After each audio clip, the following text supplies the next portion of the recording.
দেখুন, পাকিস্তান এবং আফগানিস্তানের মধ্যেকার যুদ্ধ ৪৮ ঘন্টার জন্য বন্ধ হয়েছে এবং পাকিস্তানের পক্ষ থেকে বলা হয়েছে যে এই যুদ্ধ আসলে আবার শুরু হবে। অন্যদিকে চীন পাকিস্তান ও আফগানিস্তানকে একটি বার্তা দিয়েছে। চীনের বিদেশ মন্ত্রকের যিনি মুখপাত্র, তিনি নিঃসন্দেহে শি জিনপিংয়ের কথাতেই পাকিস্তান এবং আফগানিস্তানকে একটি বার্তা দিয়েছেন। বার্তাটি কি সেটা মন দিয়ে শুনুন। আর এই বার্তাটা ঠিক তখনই এসেছে যখন ডোনাল্ড ট্রাম্প গত রাতে চীনের বিরুদ্ধে ঘোষণা করেছেন যে ট্রেড ওয়ার বা বাণিজ্য যুদ্ধ পুরোদমে শুরু হয়ে গেছে। মানে এটা একটা পূর্ণাঙ্গ যুদ্ধের ঘোষণা। স্বাগতম দর্শক বন্ধুরা, আপনাদের সকলকে আমি অনুপ বিশ্বাস, আর আপনারা দেখছেন এটাই রিয়ালিটি।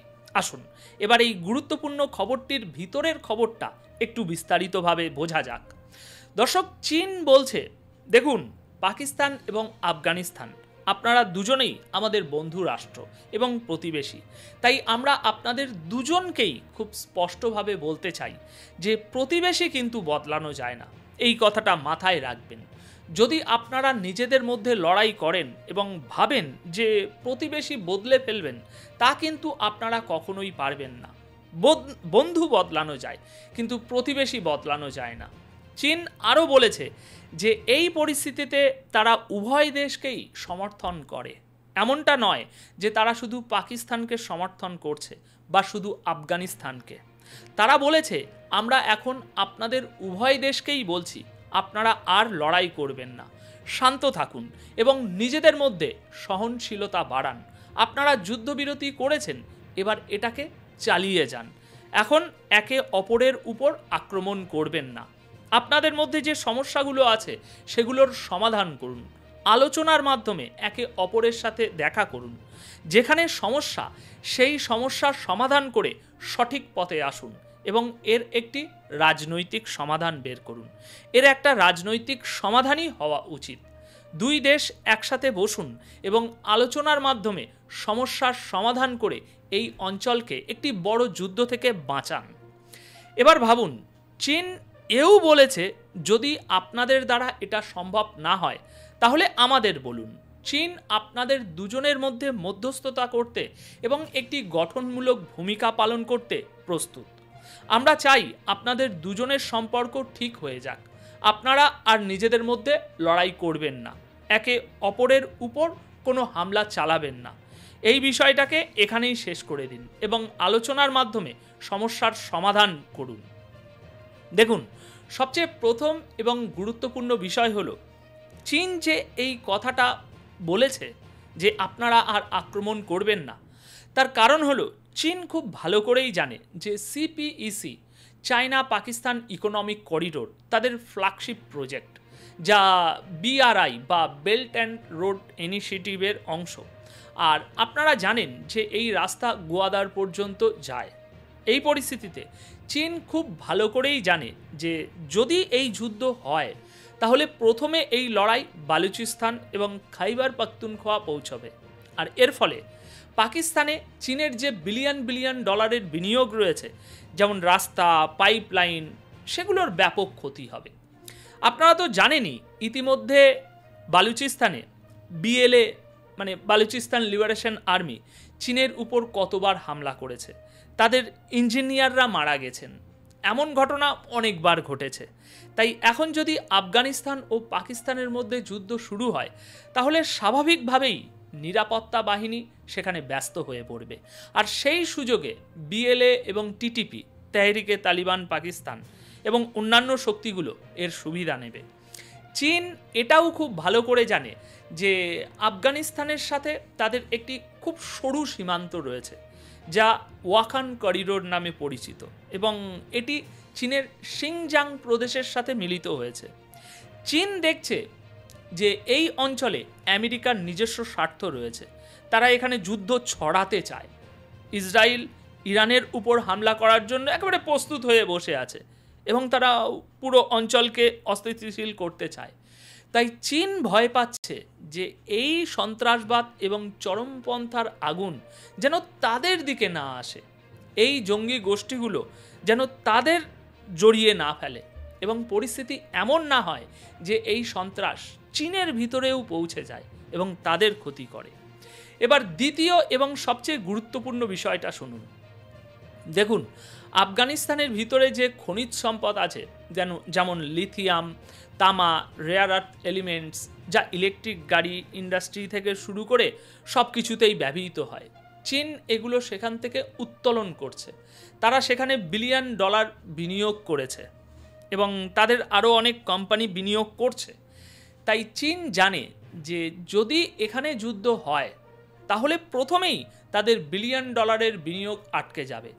যে মাইনিং বা খনিজ উত্তোলনের কাজ চলছে এবং তালিবানের সাথে তাদের যে সম্পর্ক তৈরি হচ্ছে, সেই সব কিছুই এক ধাক্কায়, এক ঝটকায় নষ্ট হয়ে যাবে। একদিকে আফগানিস্তানে এই সমস্যা হবে, অন্যদিকে পাকিস্তানের সাথে তাদের বাণিজ্য পথগুলো ধীর হয়ে যাবে। এমনকি যুদ্ধ বেড়ে গেলে তা বন্ধও হয়ে যেতে পারে, যা মধ্যপ্রাচ্য পর্যন্ত যাওয়ার পথ। এই পরিস্থিতিতে চীন মনে করে যে এই চলমান যুদ্ধে সবচেয়ে বড় বিপদ হলো পশ্চিমা শক্তিগুলো এখানে চলে আসবে, ইসরায়েল ঝাঁপিয়ে পড়বে, আমেরিকা আবার এখানে আধিপত্য বিস্তারের চেষ্টা করবে। আর এর ফলে শুধু এই দুটো দেশই ধ্বংস হবে না, চীনও ব্যাপকভাবে ক্ষতিগ্রস্ত হবে। চীন বুঝতে পারছে যে যদি এই যুদ্ধ বাড়ে তাহলে আমেরিকা অবশ্যই এতে জড়াবে, আর আমেরিকা তখন সৈন্য নিয়ে আসার বা কূটনৈতিকভাবে চীনের দোরগোড়ায় অর্থাৎ আফগানিস্তানের মাধ্যমে এসে দাঁড়ানোর একটা সুযোগ পেয়ে যাবে, যা চীন কোনোভাবেই চায় না।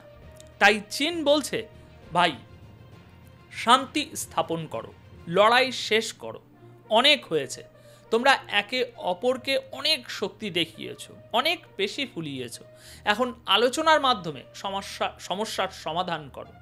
এখন যদি দর্শক এই পরিস্থিতি না বদলায় তাহলে মাথায় রাখতে হবে যে পুরো অঞ্চল এর দ্বারা প্রভাবিত হবে।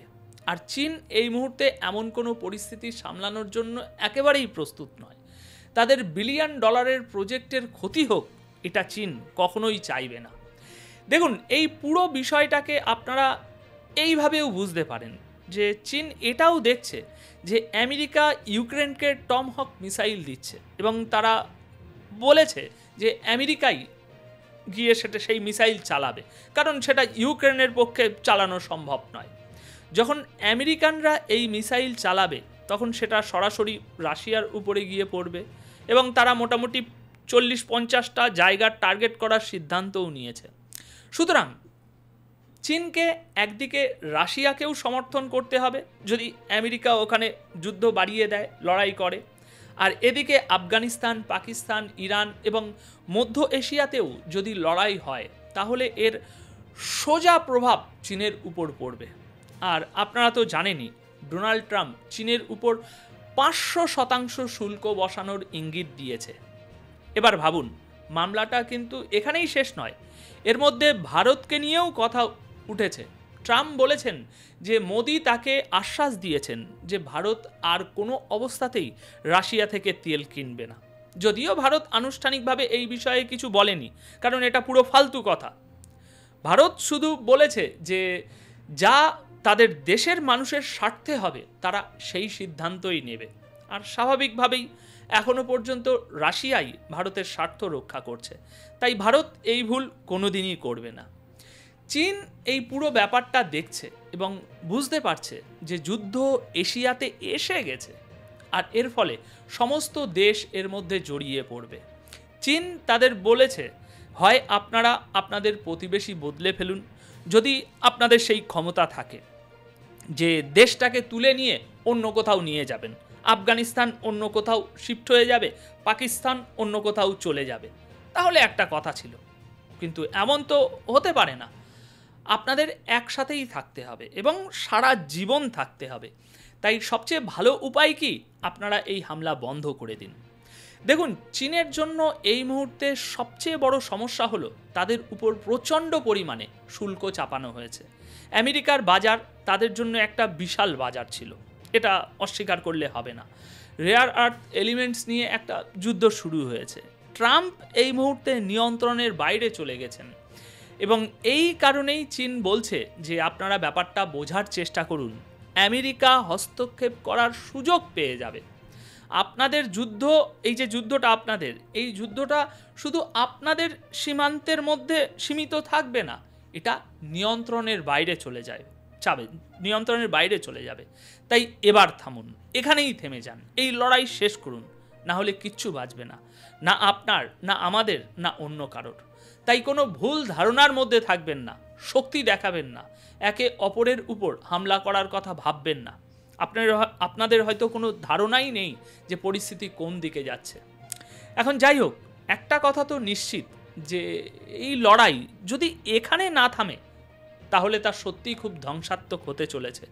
কারণ পাকিস্তান ইতিমধ্যেই বলতে শুরু করে দিয়েছে আবার যে বর্তমান এই যে যুদ্ধবিরতি চলছে এর আড়ালে টিটিপির লোকেরা ঢুকে পড়েছে এবং পাকিস্তানি সেনা তাদের হামলা আবার ব্যর্থ করে দিয়েছে।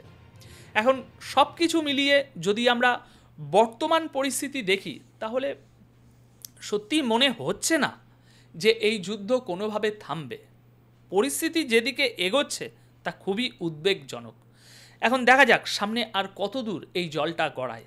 এখন শেষ করার আগে দর্শক, আপনাদের মন্তব্য জানতে চাইব। আপনারা কি ভাবছেন এই বিষয়টিকে নিয়ে? কমেন্ট বক্সে অবশ্যই আপনাদের মতামত লিখে জানাবেন। ধন্যবাদ আপনাদের সকলকে।